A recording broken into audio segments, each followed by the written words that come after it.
It was a year that everybody dreaded thanks to George Orwell. They were making movies about it, TV specials about it, all kinds of things, all the crazy stuff that would happen. Music continued to evolve thanks to MTV and the way radio started to change its sound. That would take about 20 years before they got to where they are now, unfortunately. And a lot of my favorite songs this year I had on singles, and I would buy the CDs later, but I never bought the full albums, so I really had to scramble to come up with my top 10. The year was 1984. I'm TC Kirkham. This is Vinyl Recall.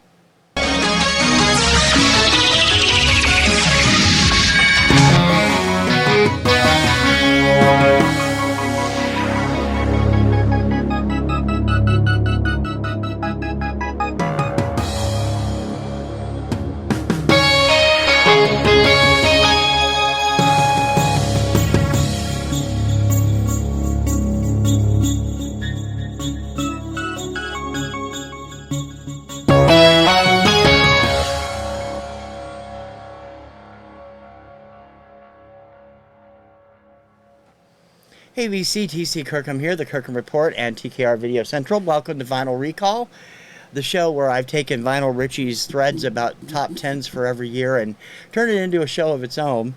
And the year was 1984. You know, I really had to scramble because I went back and found out that a lot of my favorite albums in 1984 I never bought on vinyl. I only got them later on CD or digital, and I had singles from all of them. I was mostly a singles guy in the mid-'80s. So, what to do? Well, there was some good stuff on here anyway, and I only had to do a couple of substitutions. But two of the albums that would have been, well, one of the albums that was at the top of the list and probably would have been my number one this year was Purple Rain from Prince of the Revolution.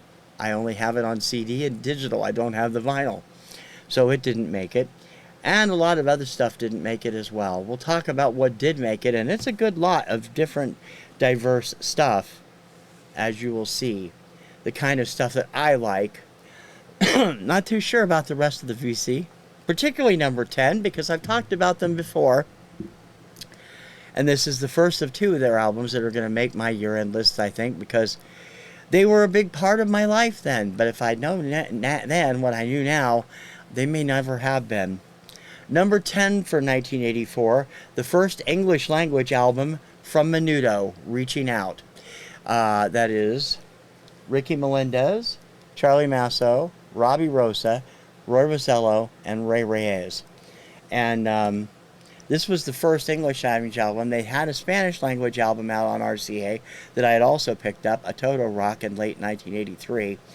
And although this didn't have monster hits on it, some radio stations actually did pick up a couple of the songs. If You're Not Here by My Side was the number one song of the week on a Hawaiian station when I picked that station totally at random for my radio retro countdown. I was totally stunned. Also out on a single from this album was Like a Cannonball, the theme from Cannonball Run 2, and Motorcycle Dreamer. What's come to light in the last year in a big way, but has actually been whispered about for the last 30-some years, since about 1990, I never knew. And if I had known what Roy Rosello, right here, was going through at the time this album came out, I never would have come out. I urge you to check out the Peacock documentary and Roy's quest to bring Edgardo Diaz to full justice for the kinds of atrocities he pulled on him during his time in Menudo. It does not detract from the music, and that's what they were hoping for, I think. Like a Cannonball, Indianapolis, Heavenly Angel, Because of Love, Motorcycle Dreamer, If You're Not Here by My Side, That's What You Do, Gimme Rock, Gotta Get On Movin', and Fly Away.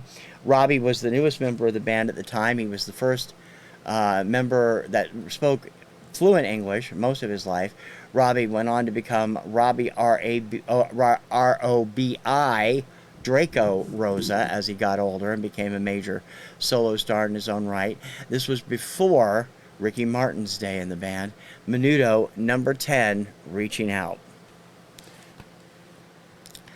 Number 9 is an album I've only picked up in the last few years.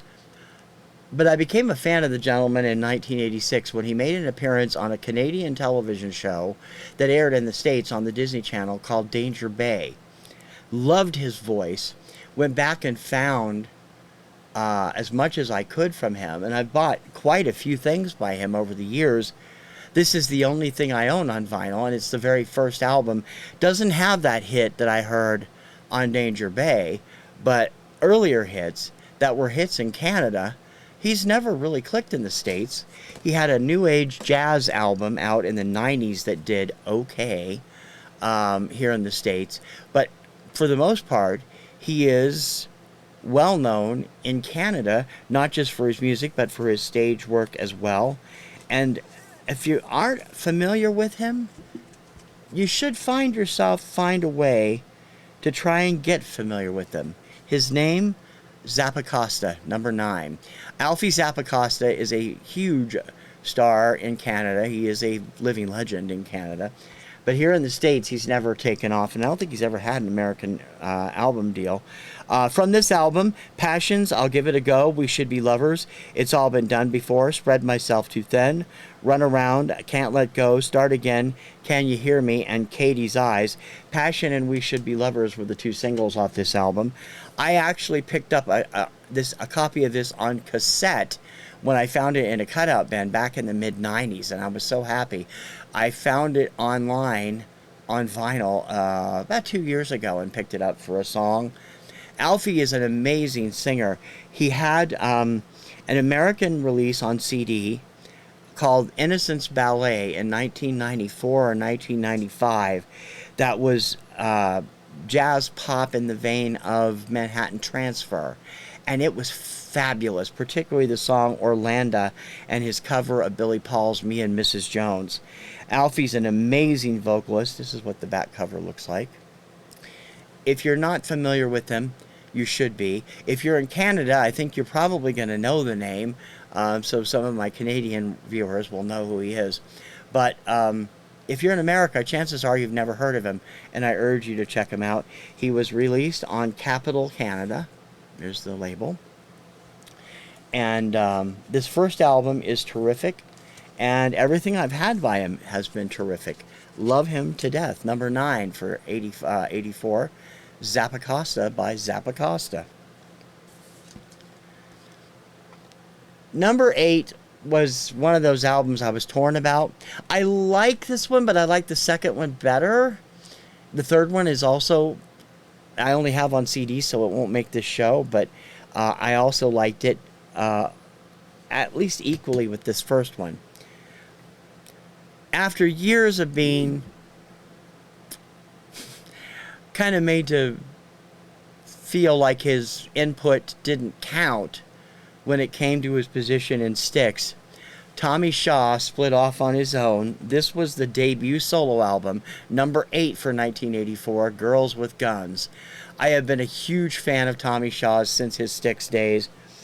I remain a huge fan of Tommy Shaw. And I like the second album, What If, a little bit better, and it'll probably come up on one of these lists also. Girls with Guns, Come In and Explain, Lonely School, Heads Up, Kiss Me Hello, Fading Away, Little Girl World, Outside in the Rain, Free to Love You, and The Race Is On. This was released about the same time as Dennis DeYoung's debut solo album, Desert Moon. Both did marginal business. Dennis had more success on the pop chart with the single Desert Moon. Girls with Guns, I think, peaked at number 30, if I'm not mistaken. But he did do well on the rock chart. And Tommy is just great no matter what he does. Whether he's doing a hard rocker or a ballad, and there are a couple on here, it's phenomenally good. It's Tommy Shaw. How can it be anything but good? Number 8 for 1984, Girls with Guns by Tommy Shaw. Yeah, I gotta get a drink. My mouth is a little dry right now. Number 7 surprised me. I liked the singles. When I bought the album, I went head over heels. To the point that this is actually, I actually own a deluxe box set edition of this album that came out in 2020, I believe. Maybe slightly earlier, because I got it in early 2021 from Rhino Records. and it has DVDs and stuff. I still haven't cracked that open simply because I don't want to. It costs too much. Although I probably will, because it's got DVDs of it. It's got extra tracks. It's got all kinds of stuff in it. But this album, this was one of those albums that blended the early 80s synth pop sensibilities with the mid 80s synth pop. Synth pop changed as it went through the 80s. You started with Gary Newman and Cars, and you started with some of that type, and then you morphed into the Thompson Twins and Howard Jones, and by this point you were getting into darker sounding. Howard Jones was all bubbly, Thompson Twins mostly, love song type stuff. This is a lot darker, and it's a great album, and is one of my favorite albums of the 80s overall as well. And while one of the songs is well known and has been used in countless movies and TV shows, the whole album deserves better than it got. Number 7 on my list, Alphaville and Forever Young. This includes, I gotta get my light again, excuse me. A Victory of Love, Summer in Berlin, Big in Japan, To Germany with Love, Fallen Angel, Forever Young, In the Mood, Sounds Like a Melody, Lies, and The Jet Set. Terrific all the way around. Forever Young, one of my favorite songs of all time. Big in Japan was also a pretty big hit on MTV. And they might be best known for that. They did come with a lyric, and there's shots of the gentleman in the band. If I'm not mistaken, they were on Atlantic? Yes, Atlantic.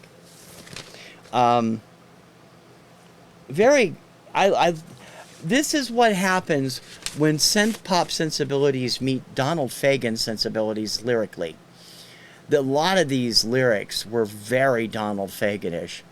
And I really loved that, because I've always loved Steely Dan. I never bought any of the Steely Dan albums, and I never heard The Nightfly until about, 20 years ago, or whenever streaming hit. I first streamed it and loved it. I've still never bought it. I actually do own Asia now, or Asia, thanks to a short-lived association with, I've forgotten the name of the club. I didn't stay in it very long. But yeah, that's a terrific album too. This is what this reminds me of. Steely Dan as a synth pop trio. Alphaville, Forever Young, number 7 on my 1984 list. Number 6, you can't go wrong with these guys. They had 2 albums plus a few extra tracks in Britain. Here they managed to pump it into 3 albums. But I loved all of them. And I talked about one of them on last week's show. And this one is also just as good. Number 6 for 1984, Wham! Make It Big. They dropped the UK by this point. This has the biggest hits that they ever had in the States. Wake Me Up Before You Go Go, Everything She Wants, Heartbeat Like a Baby, Freedom, If You Were There, Credit Card Baby, and Careless Whisper, which in this everywhere but the States was a George Michael solo hit. Here it was Wham! Featuring George Michael. I don't know why these record companies feel the need to do that. The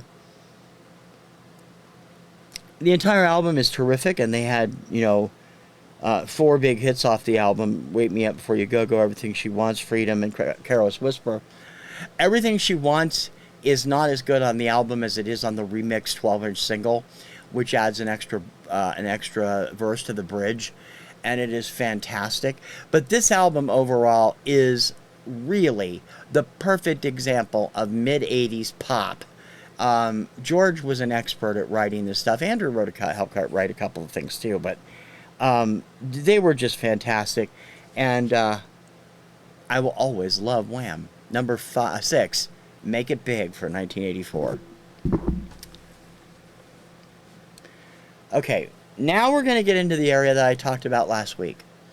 I've avoided doing soundtrack albums because soundtrack albums are a separate category to me, usually. I don't include them in pop stuff unless they're pop soundtracks, like Saturday Night Fever, Grease, Flashdance, so on and so forth. And Star Wars, which is iconic. But I decided that since the 1980s things were shifted, and I am going to include soundtracks from this point on, have to, because I really became a soundtrack fanatic in the mid-80s. I was buying soundtracks, I was falling in love with movie scores and TV scores all over the place. And this one is one of the best and remains one of my go-to albums. I have it on CD, I have it on digital, I have an OG on vinyl. I would love to get a reissued version of this on 180 gram. This might actually be an album I would pay for one of those original master recordings for Mobile Fidelity. I don't do those. But if you give me a Mobile Fidelity or a one-step or an acoustic sound of this album, that I might take you up on. Number 5 for 1984, the original motion picture soundtrack and score from The Never-Ending Story. Klaus Doldinger and Giorgio Moroder splitting the duties here. Side 1, Giorgio Moroder, features Never-Ending Story, which features Lamal on vocals. Swamps of Sadness, Ivory Tower, Ruined Landscape, and Sleepy Dragon, all of which were featured in their commercials. And side 2 from Klaus Doldinger, Bastian's Happy Flight, Fantasia, Atreyu's Quest, the theme of sadness, Atreyu meets Falkor, Mirror Gate Southern Oracle, Gomorrah, Moonchild, The Orin, and Happy Flight. Is there anybody that has never seen this film out there? Because if you haven't seen this movie, you have no idea what you're missing. I was 22 when it came out, I think. 21, 22. I saw it 3 times at the theater. I have watched it countless times since then. Kim had never seen it until I showed it to her on video in '93. I missed it when it was at the Brattle here in Boston, when they had Brattle is one of our repertory theaters in Cambridge. They ran it the weekend I had my gallbladder attack. I missed both The Never-Ending Story and Danger Diabolic. I was not happy. I love this movie. I love this score. It is one of my all-time favorite scores. One of which, the one that in the area that I didn't bring it up, 1979 Star Trek The Motion Picture, and another one coming up on today's list. Number 5, The Never-Ending Story from Giorgio Moroder and Klaus Doldinger. Speaking of The Never-Ending Story, this guy does not get the love he deserves, and I don't know why. His 2 albums released in the 1980s were both fantastic. I listen to them constantly. This didn't come out in the States until 1985. I bought the import. That's how much I loved this guy. I had it when it came out in England and Europe in 1984. It would come out here in, I think, January of 1985. And there's just so much on this album that is so good and really shows what an incredible musician he is. Number 4 for 1984, Lamal's debut solo album, Don't Suppose. Don't Suppose, That Special Someone, Your Love, Too Much Trouble, The Never-Ending Story, Only for Love, I Was a Fool, The Waiting Game, Tar Beach, and Oh Girl. If you like Lamal from Kajagoogoo and you like The Never-Ending Story, you're going to like this album. One thing that I really love, in addition to the two-tone hair, which I always thought was cool, there's the lyrics, and the custom label. You can tell it's British. It's a slightly thinner album cover. One thing that I love about him is he has grown so much between White Feathers by Kajagoogoo and this solo album as a lyricist, because he did write a couple of these songs. Only for Love was a minor hit. It did hit the Hot 100, and it deserved better than it got, but truthfully, I love the title track, Don't Suppose. Your Love is a beautiful ballad, and Tar Beach is magnificent. If you don't know his solo albums, find them and discover them, because they're worth it. If you're a Kajagoogoo fan, you will like it. Number 4, Lamal, Don't Suppose. Number 3 for 1984 is something I brought up before. not on this show, but on other shows, as one of my favorite soundtrack albums of all time. Um, I've always been a fan of the gentleman who does it, the band that he has done. I've never seen the film. I heard it because at the time this album came out, number one, I knew. Oh, I got a hair in my face. I'm sorry. Um, I knew his earlier film work, and number two, I worked at Buzzard's Nest Records at the time, and we got a promo, and we were all fans of him, and we put this on. Every single person in the store bought this album. I don't think any of us ever saw the film. This album is truly, I think, the best solo work by him I've ever heard. This is number 3 for 1984. Mark Knopfler, music from the movie Cow. This fantastic album is Irish film scorey, new age jazz, and it's incredible. Irish Boy, The Road, Waiting for Her, Irish Love, A Secret Place / Where Will You Go, Father and Son, Meeting Under the Trees, Potato Picking, In a Secret Place, Fear and Hatred, Love and Guilt, and The Long Road. This was the movie that helped put Helen Mirren on the map. I've never seen the film, as I said, on Mercury. But I listened to this thing. This is another album I own on all 3 mediums. I have the CD, I have the digital, as well as the... Well, I ripped the CD to get the digital. And I have the OG vinyl. Mark Knopfler's work as a film composer often is overlooked by Dire Straits fans because it's not the same style of music. He's also done a few dumb things in the last few years, which has gotten him sort of partially canceled. But the man was a musician extraordinaire, and this album is the peak of his film work. Number 3, music from the film Cow by Mark Knopfler. If you've never heard it, it's on Spotify. Please check it out. Number 2 for 1984.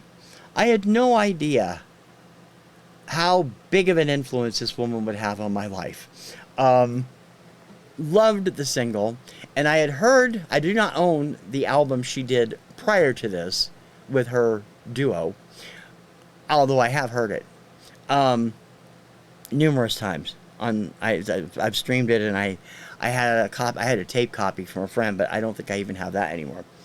This became the true intro into her music, and she changed the way I perceived, I don't know if that's proper, the right way to say it. She changed the way I perceived a lot of women singers. I was used to country singers like Dolly Parton and Donna Fargo, and poppy country singers, poppy/country singers like Marie Osmond, Olivia Newton-John, and then R&B, Stacey Lattisaw, Diana Ross, Jennifer Holliday. Never had I heard a voice like this. And I'm like, oh my God. I have every one of her albums. I have now missed her twice in concert. Both times she's been to Boston, we were away. The first time she was here, we were in England at a sci-fi con. The second time she was here, we were in New York seeing Daniel Radcliffe in Equus. I missed her both times. I could never be so pissed because I love the woman. Number 2, Alison Moyet and Alf. Love Resurrection, Honey for the Bees, For You Only, Invisible, Steal Me Blind, All Cried Out, Money Mile, Twisting the Knife, and Where's Hyde Sleep. Played this to death on vinyl, put it on tape, and played it to death walking to and from places in town. Alison Moyet's smoky, sultry, somewhat raspy sound is amazing. People who love Adele and haven't checked out Alison should check out Alison. I have all the other stuff on CD. I don't think I have any of it on vinyl. I may have bought one of the other albums on vinyl from Adam at Record Crate, but this one I've had since it came out. Invisible, of course, was her big hit, but Love Resurrection is my favorite song. I have always loved that. It's my favorite song by her, period. I love her voice. I know, I do have the second album on vinyl because the first song skips. I remember that now that I think about it. I'll have to find it again. Number 2 for 1984, Alison Moyet and Alf. Now, as I said, these would have been changed if Purple Rain had been available. I don't have Purple Rain on vinyl. Purple Rain is an amazing album, but I only have the CD and digital of it. What did end up at number 1 would have been number 2, is my favorite band by this group, and I have talked about this, a favorite album by this band. I talked about it before. This album tends to get overshadowed by their second and their fourth album because those two albums are unbelievably perfect. I have both of those in my top 10 as well. First and third albums were good, don't get me wrong. Second and fourth were great. This was the fifth album, and it deserves more attention than it gets. Most people only remember it for the two singles, and the album tracks are, or two of the three singles actually, and the album tracks are phenomenally good. My number 1 album by default from 1984, Agent Provocateur by Foreigner. This album is my favorite Foreigner album. It includes my favorite Foreigner song, and I love Lou Graham's voice. He has an amazing singing voice. A Love in Vain, Down on Love, Growing Up the Hard Way, I Want to Know What Love Is, Reaction to Action, She's Too Tough, Stranger in My Own House, That Was Yesterday, Tooth and Nail, and Two Different Worlds. I Want to Know What Love Is was Foreigner's biggest single hit.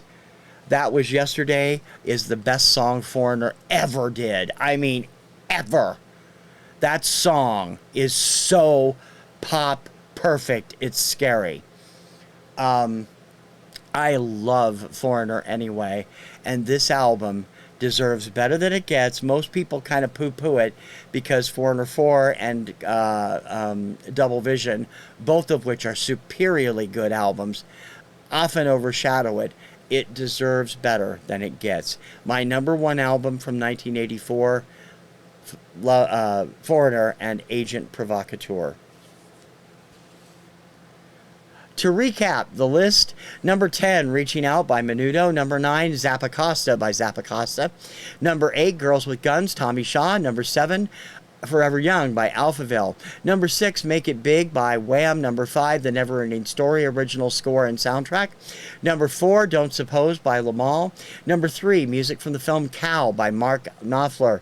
Number 2, Alison Moyet and Alf. And at number 1, Agent Provocateur by Foreigner. Now, I have Welcome to the Pleasure Dome on vinyl. It just missed the top 10. I have New Edition on vinyl. It just missed the top 10. I have Reckless by Bryan Adams on vinyl. I got tired of that one. These albums are fantastic, and I do wish I'd had Purple Rain on vinyl so I could have put it at number 1, because Purple Rain is Prince's perfect album. Not that the next album is all that bad either, and it'll probably show up next year, because I do have that one on vinyl. 1985 is coming up next. I was working for Buzzard's Nest Records. I worked for them for about a year. MTV and radio were both going through some metamorphosis and some growing pains. My musical tastes were not changing, excuse me, evolving a little bit maybe. I was listening to Nick Rocks in addition to MTV. I found a lot of artists there that nobody else knows that I loved. MTV didn't give them a lot of airplay. A couple of them will probably make the list next week. I know one other one will, because I've talked about it before. 85 is going to be interesting, and I hope you'll join me for that. If you've already subscribed to my shows, thank you very much. I really appreciate it. And if you haven't, please do. I love hearing from you, so please leave a comment and don't forget to share. I really appreciate it when you help me spread the word about my shows.